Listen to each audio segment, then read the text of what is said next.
Hello students, welcome to Jaspal classes. तो आज हम करेंगे सामाजिक विज्ञान की पुस्तक अर्थशास्त्र का पाठ पहला, पालमपुर गांव की कहानी। पार्ट 1 में आपको मैंने उसके मेन कीवर्ड्स चैप्टर के बारे में बताया था। तो आज हम करेंगे उसकी एक झलक दोबारा इन शॉर्ट में एंड उसके करेंगे क्वेश्चन आंसर्स। तो आइए हम स्टार्ट करते हैं अपनी वीडियो। तो पालमपुर एक नज़र में इन शॉर्ट क्या है इसमें। पालमपुर में कृषि की प्रमुख उत्पादन प्रक्रिया। गांव में 450 परिवार रहते हैं और 150 परिवार के पास खेती के लिए भूमि नहीं है। बाकी 240 परिवारों के पास 2 हेक्टेयर से कम क्षेत्रफल वाले छोटे भूमि के टुकड़े हैं। गांव की कुल जनसंख्या का 1/3 भाग दलित या अनुसूचित जातियों का है और गांव में ज़्यादातर भूमि के स्वामी उच्च जाति के 80 परिवार हैं। तो इसमें बताया गया है पहले पॉइंट के अंदर कि पालमपुर गांव में किस किस टाइप के लोग रहते हैं, छोटे परिवार कौन से हैं और ज़मींदार वाले जो उनकी अपनी ज़मीन है वो कितने लोग हैं। तो मैंने आपको पार्ट फर्स्ट में इसके बारे में सब कुछ बता ही दिया था। तो बस ये जस्ट इन शॉर्ट में है समरी टाइप इस पार्ट की। और भी कुछ मैं आपको इसके बारे में बताता हूँ। पालमपुर गाँव में शिक्षा के लिए एक हाई स्कूल, 2 प्राथमिक विद्यालय, एक स्वास्थ्य केंद्र और एक निजी अस्पताल भी है। और थर्ड, गांव के कुल कृषि क्षेत्र के केवल 40% भाग में सिंचाई होती है। अधिक उपज पैदा करने वाले बीज कौन से HYV, ये मैंने आपको बताया था पहले कि सहायता से गेहूं की उपज 1300 किलोग्राम प्रति हेक्टेयर से बढ़कर 3200 किलोग्राम हो गई है, क्योंकि ये उच्च किस्म के बीज होते हैं HYV। आपको इसमें से भी क्वेश्चन एग्जाम में आएंगे, एक नंबर में पूछ सकता है कौन से किस्म के बीज वो प्रयोग करते थे, यहाँ पे वहाँ कौन से किसान रहते थे कि वो खेती थी, इस प्रकार की। पालमपुर गांव में 25% लोग गैर कृषि क्रियाओं में लगे हुए हैं। यहाँ पे लोग हैं। गैर कृषि क्रियाएं कौन सी होती हैं? कृषि के अलावा जो क्रियाएं, डेयरी, दुकानदारी, लघु स्तरीय निर्माण, उद्योग, परिवहन आदि। फिफ्थ पॉइंट क्या है? पालमपुर व आस पड़ोस के गांव, कस्बों और शहरों में दूध, गुड़, गेहूं आदि सुलभ है। जैसे जैसे ज़्यादा गांव, कस्बों और शहरों से अच्छी सड़कों, परिवहन और टेलीफोन से जुड़ेंगे और भविष्य में गांव में गैर कृषि उत्पादन क्रियाओं के नए अवसर सर्जित होंगे, ताकि जिससे केवल वहाँ के लोग ओनली कृषि पर निर्भर ना रह पाएँ, कृषि के अलावा भी जो गैर कृषि क्रियाएँ वो करके अपना जीविका को बढ़ाएं और अपना पेट भरें। अब हमारा यहाँ पे पार्ट खत्म हो चुका है। पार्ट फर्स्ट में मैंने आपको इसका क्लियरली समझाया था, इन शॉर्ट में भी आपको मैंने बता दिया है। अब मैं इसको आपके कराऊंगा क्वेश्चन इसके 1 मार्क वाले एंड लॉन्ग क्वेश्चंस। तो हम पहले 1 मार्क से स्टार्ट करेंगे। 1 अंक वाले जो इसके प्रश्न हैं वो कुछ इस प्रकार है। पहला प्रश्न है, पालमपुर गांव के लोगों की मुख्य आर्थिक क्रिया क्या है? तो हमारे ऑप्शन है दुकानदारी, कृषि, दोनों, इनमें से कोई नहीं। जैसा कि मैंने आपको बताया था पार्ट में, उनका मेन कार्य क्या था? कृषि। तो यहाँ पे कृषि पे टिक लगा। उत्पादन की प्रथम आवश्यकता क्या होती है? अगर उत्पादन करना सबसे पहले हमें क्या चाहिए? मेन सोर्स भूमि। श्रम भी जरूरी है, बट भूमि नहीं होगी तो वहाँ पे श्रम कैसे लगाएंगे? तो फर्स्ट ऑफ ऑल भूमि। थर्ड, पालमपुर के कृषक तीसरी फसल के रूप में कौन सी फसल बो रहे हैं? ये मैंने आपको क्वेश्चन पढ़ाया था, बहुविध फसल प्रणाली, उसमें मैंने आपको बताया था। पार्ट फर्स्ट में आप जाके मेरे वीडियो में देख सकते हैं। उसमें मैंने आपको बताया था कि वहाँ जो तीसरी फसल वो बो रहे थे वो आलू की थी। जैसा कि आप यहाँ देख सकते हैं, ये मेरी फर्स्ट वीडियो पार्ट का कुछ हिस्सा है। यहाँ देखो, यहाँ लिखा है बहुविध फसल प्रणाली में आपको पढ़ाया था, तीसरी फसल के रूप में आलू पैदा कर रहे हैं। तो जो मैंने आपको जो कीवर्ड्स पढ़ाए थे उसमें से आपके बहुत आंसर एग्जामिनर एग्जाम में पूछ सकता है। तो हमारा पार्ट फर्स्ट जरूर देखें, पार्ट 2 देखने से पहले। नेक्स्ट क्वेश्चन हम इसका देखते हैं अब क्या है। तो हमारा थर्ड क्वेश्चन का क्या आंसर हो गया? आलू। जैसे कि मैंने आपको बताया आलू बो रहे थे वो तीसरी फसल के रूप में। फोर्थ क्वेश्चन, आधुनिक कृषि में डैश बीजों का प्रयोग किया जाता है। अच्छे बीज कौन से जिससे फसल का उत्पादन अधिक हुआ? HYV। फिफ्थ क्वेश्चन, एक फसल में किसी भूमि पर एक से ज्यादा फसल उगाने की विधि को डैश करते हैं? बहुविध फसल प्रणाली, जहाँ एक ही भूमि पर एक से ज्यादा फसल उगाई जाती है। सिक्स्थ क्वेश्चन, कृषि के आधुनिक तरीकों का सबसे पहला प्रयोग भारत के किन 2 राज्यों में किया गया? पंजाब और हरियाणा। 7वां क्वेश्चन है इसका, छोटे किसान रकैती के लिए आवश्यक पूंजी का प्रबंध किस प्रकार करते थे। इसका मैंने आंसर यहाँ नहीं लिखा है क्योंकि थोड़ा लंबा था, मैं आपको बता। 7वां क्वेश्चन का हमारा आंसर है, बड़े किसानों से या गांव के साहूकारों से आवश्यक पूंजी वो लेते थे। बड़े किसानों से या गांव के साहूकार लोग थे उनसे लेते थे। 8वां क्वेश्चन, पालमपुर में लगभग कितने प्रतिशत लोग गैर कृषि व्यवसाय में लगे हुए हैं। 25% लोग जो गैर कृषि क्रियाओं में लगे हुए थे, कृषि के अलावा जो क्रिया करते थे ना, डेयरी, ट्रांसपोर्ट वगैरह, उसमें। 9वां क्वेश्चन, भूमि मापने की मानक इकाई क्या है। 1 हेक्टेयर, 1 हेक्टेयर। 10वां क्वेश्चन, अधिरोप कृषि उत्पादों का किसान क्या करते हैं। बाजार में बेचते हैं। आप इसको ऐसे ले सकते हैं, अधिरोप कृषि उत्पादों का किसान उसको बाजार में बेचते हैं, या डायरेक्ट इतना भी आंसर लिख सकते हैं, 1 वर्ड आंसर है इसलिए। तो हम करेंगे इसके लॉन्ग क्वेश्चन। तो लघु या दीर्घ उत्तरीय प्रश्न यानी 3 और 5 अंक वाले में हमारे ये क्वेश्चन है। 12 क्वेश्चन है इसके अंदर। फर्स्ट क्वेश्चन है हमारा, पालमपुर गांव की किन्हीं 3 गैर कृषि क्रियाओं का वर्णन कीजिए। गैर कृषि क्रियाएं कौन सी हैं।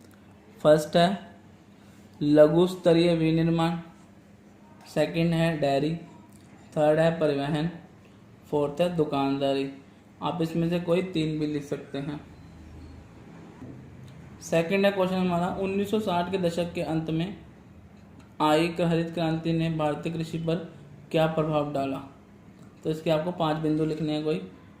तो सेकंड का आंसर है इसका फर्स्ट पार्ट, हरित क्रांति ने भारतीय कृषकों को ज़्यादा उपज वाले बीज HYV के द्वारा चावल और गेहूं की कृषि करने के तरीके सिखाए।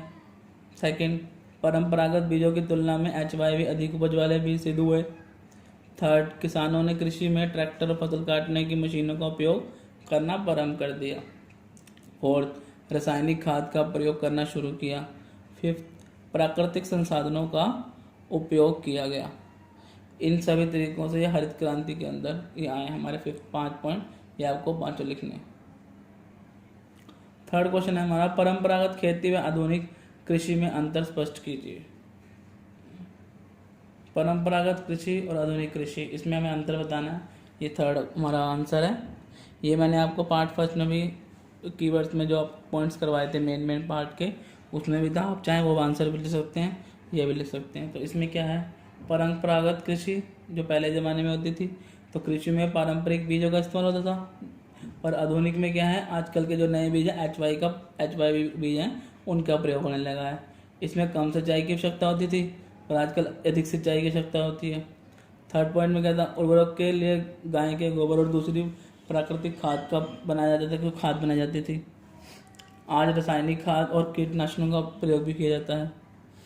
फोर्थ पॉइंट है हमारा, पारंपरिक हल का प्रयोग होता था पहले पुराने ज़मानों में, बट आजकल क्या है, आधुनिक कृषि है, नई टेक्नोलॉजी आ गई, मशीनों का प्रयोग किया जाने लगा है। फिफ्थ पॉइंट क्या है हमारा, कुओं, नदी, रहट, तालाब से सिंचाई की जाती थी परंपरागत कृषि में, पर आजकल नलकूपों और पंपिंग सेट के द्वारा सिंचाई की जा रही है। तो ये हमारे थे 5 अंतर परंपरागत कृषि और आधुनिक कृषि के अंदर। फोर्थ क्वेश्चन इसका क्या है देखते हैं। फोर्थ क्वेश्चन है, पालमपुर में लघु स्तरीय विनिर्माण उद्योग की आवश्यकता लिखिए। फोर्थ प्रश्न का उत्तर है हमारा पहला पॉइंट, ज़्यादातर आपको SST में क्वेश्चन जितना हो सके आप पॉइंट में लिखें, क्योंकि उससे मार्क्स गेन अधिक होने का चांस रहते हैं। सरल उत्पादन विधियों का इस्तेमाल, इसमें मैं आपको जो आंसर लिखवा रहा हूँ ये कुछ शॉर्ट में भी लिखे हुए हैं, आप चाहें तो इनको पॉइंट्स को बड़ा करके भी लिख सकते हैं, क्योंकि SST में थोड़ा इसको बना के भी लिख सकते हैं। सरल उत्पादन विधियों का इस्तेमाल किया जाता था, ऐसे करके लिख सकते हैं आप। सेकंड क्या है, पारिवारिक श्रम द्वारा घरों पर काम करना। थर्ड, श्रमिकों को भी कई बार किराए पर रखा जाता था। फोर्थ, कम लागत पूंजी लगती थी। और पांचवा, कम समय में माल तैयार हो जाता था। फिफ्थ है हमारा, आपके क्षेत्र में कौन कौन सी गैर कृषि क्रियाएं होती हैं, किन्हीं 5 के बारे में लिखना है। इसमें आपको अपने क्षेत्र के बारे में गैर कृषि क्रियाएं लिखनी है, कौन कौन सी होती हैं। तो 5वें का हमारा आंसर है, पहला है दुकानदारी, परिवहन संबंधी कार्य जैसे ई रिक्शा, ट्रक का उपयोग किया जाता है, आसपास आप देख सकते हैं। थर्ड, सिलाई कढ़ाई प्रशिक्षण केंद्र, निजी पाठशालाएं। फोर्थ, कंप्यूटर का प्रशिक्षण देना या कोई अन्य भी लिख सकते हैं। पांचवा, फर्नीचर बनाना। तो ये सब क्या है, गैर-कृषि क्रियाएं हैं।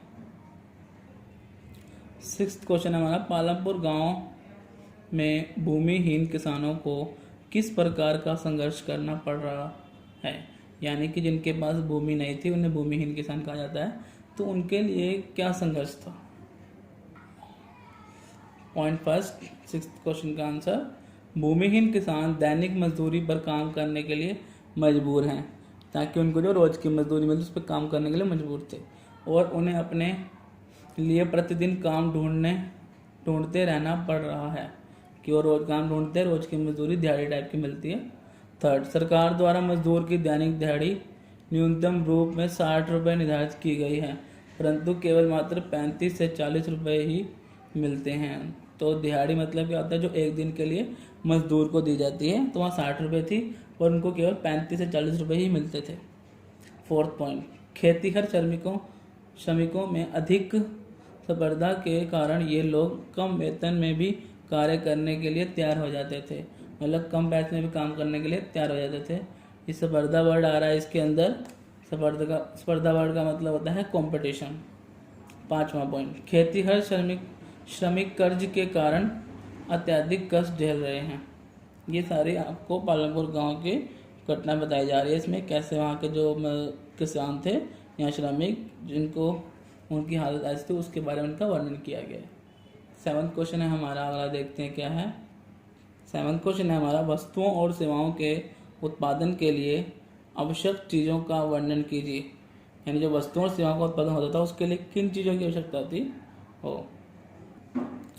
तो सेवंथ का उत्तर है पॉइंट पहला, पहली आवश्यकता है भूमि तथा अन्य प्राकृतिक संसाधन जैसे जल, वन, खनिज की भी आवश्यकता है।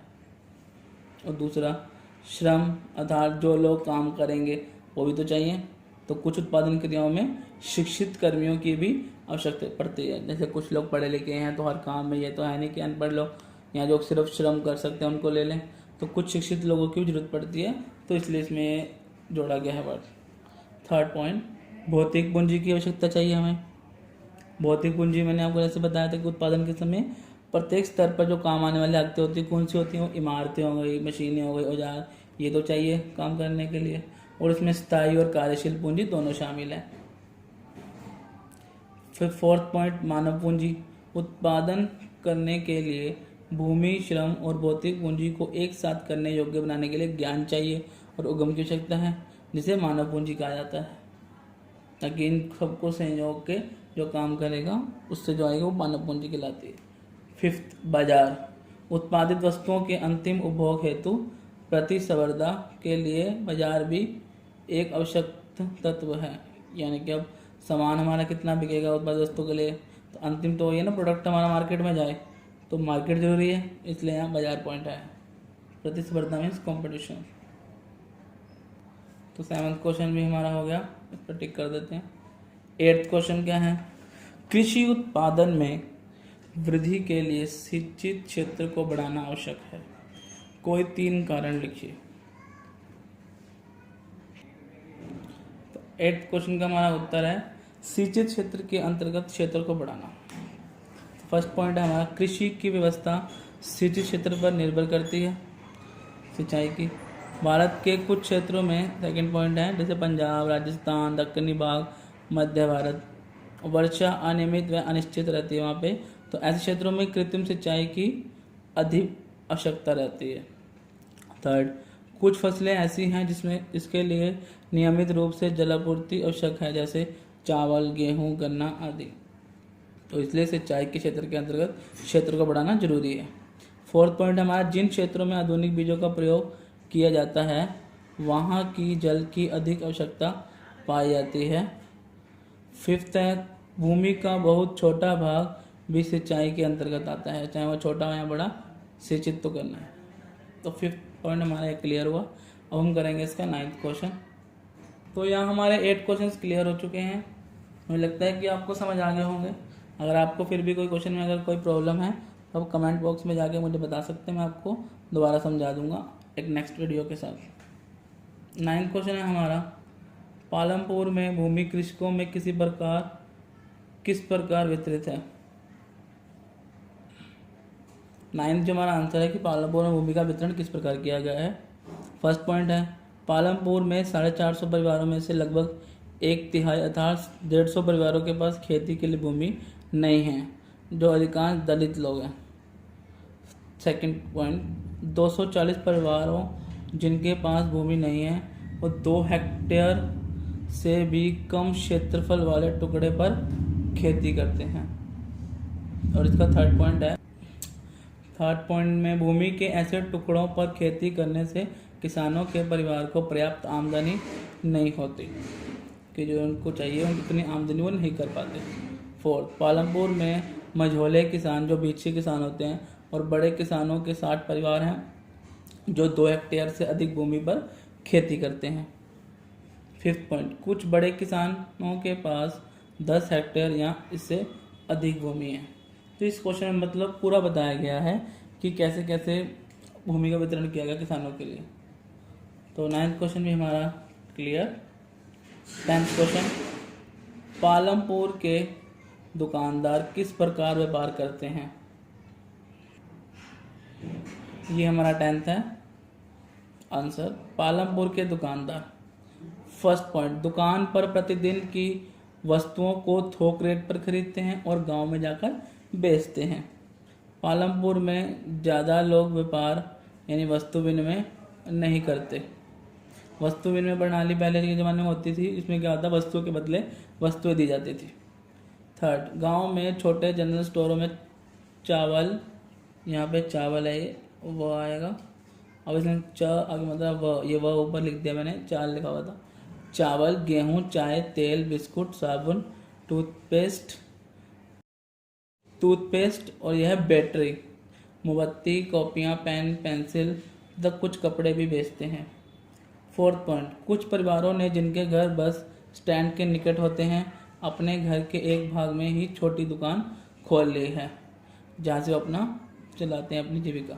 फिफ्थ पॉइंट, वस्तुओं के साथ साथ खाने की चीज़ें भी बेची जाती हैं। तो ये हमारा 10th क्वेश्चन भी क्लियर है। 11th क्वेश्चन है हमारा, हरित क्रांति के कारण मिट्टी की उर्वरक क्षमता कम हुई है, क्या आप इससे सहमत हैं। तो अपने विचार व्यक्त कीजिए। ये एग्जामिनर आजकल ऐसे क्वेश्चन भी एग्ज़ाम में देते हैं जिसमें हमारे विचार मांगे जाते हैं कि आप इससे सहमत हैं कि नहीं।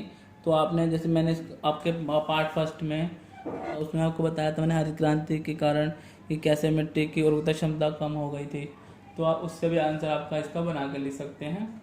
तो मैं आपको उसका करवाता हूँ। 11th का आंसर क्या है हमारा, 11th आंसर क्या है, हरित क्रांति। इसके आगे पॉइंट, फर्स्ट पॉइंट है रासायनिक उर्वरकों के कारण मृदा की उर्वरकता नष्ट होने लगी है। दूसरा, भूजल के अति प्रयोग से भूजल स्तर मतलब पानी का लेवल नीचे गिरने लगा है। थर्ड, रासायनिक उर्वरक जिसका आसानी से पानी में घुल जाते हैं, जो मिट्टी से नीचे चले जाते हैं और ये जल को भी दूषित करते हैं, प्रदूषण का कारण बनते हैं। फोर्थ पॉइंट, ये बैक्टीरिया और सूक्ष्म जीवाणु नष्ट कर देते हैं जो मिट्टी के लिए उपयोगी जो होते हैं, जो मिट्टी की उर्वरकता क्षमता बढ़ाए रखते हैं, उनको भी नष्ट कर देते हैं। फिफ्थ पॉइंट, उर्वरक के अधिक उपयोग से भूमि खेती के योग्य नहीं रहती। तो ये थे हमारे कुछ हरित क्रांति के कारण जो नुकसान हुए थे वो। अब हम करते हैं इसका 12th क्वेश्चन। तो यहाँ हमारे 11th क्वेश्चन हो चुके हैं। 12th एंड लास्ट क्वेश्चन क्या है हमारा, ऐसे कौन कौन से गैर कृषि कार्य हैं जो पालमपुर जैसे गांव में प्रारंभ किए जा सकते हैं। अब जैसे इस आंसर में आपको 12th में लिखना है कि जो पालमपुर में गैर कृषि कार्य प्रारंभ किए सकते हैं कि वहाँ तो कुछ गैर कृषि क्रियाएँ चल ही रही थी, जैसे डेयरी, परिवहन, लघु स्तरीय उद्योग, उसके अलावा क्या वो चीज़ें शुरू कर सकते हैं। तो फर्स्ट है वहाँ लकड़ी से फर्नीचर बनाना, ये शुरू कर सकते हैं। घरेलू बर्तनों का निर्माण कर सकते हैं, सिलाई कढ़ाई कर सकते हैं, टोकरियाँ बुनना, ईंटें बनाना, ये सब। तो यहाँ हमारे ये पूरे 12 क्वेश्चन ख़त्म हुए। तो इससे हमारा चैप्टर फिनिश होता है। अगर आपको हमारी वीडियो अच्छी लगी तो हमारे चैनल को सब्सक्राइब कीजिए, हम आपके लिए उसका नेक्स्ट चैप्टर करवाएंगे अगले वीडियो में। एंड लाइक एंड शेयर किए हमारे चैनल को।